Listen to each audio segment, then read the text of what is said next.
সময় তোমার সাংসারিক দরবারে আমারও কাজ করবার মতো তৌফিক দান করে। বিএনপির চেয়ারপারসন বেগম খালেদা জিয়ার রোগমুক্তি ও দ্রুত সুস্থতা কামনায় দোয়া মাহফিল করেছে কাশীপুর ইউনিয়ন মৎস্যজীবী দল।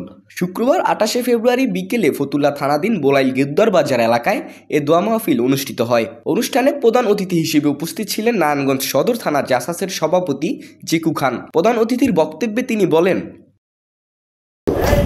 আজকে উনি আল্লাহ পাক ওনাকে রেখেছে আমাদের বাঙালিদের জন্য। উনি আছে বিদায় আমরা স্বাধীনতা অনুভব করতে পারছি। আবার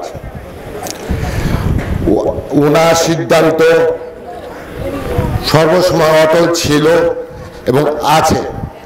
উনি যেন এই জাতির জন্য আরো কিছু করে যেতে পারে, আল্লাহর কাছে আমরা দোয়া চাই, আল্লাহ পাক কবুল করুক।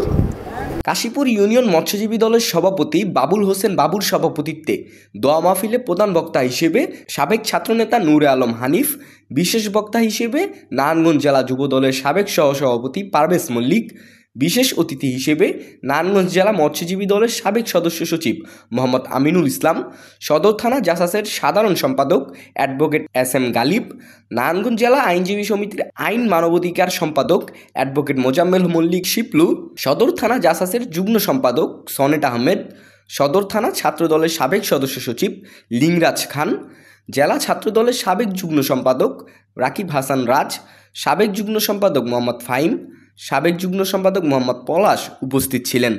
এছাড়া উপস্থিত ছিলেন হৃদয় প্রধান, জুম্মান আহমেদ, রকি খন্দকার, বাবু মোল্লা মুসলিম, আলামিন প্রমুখ। উজ্জীবিত বাংলাদেশ, নারায়ণগঞ্জ।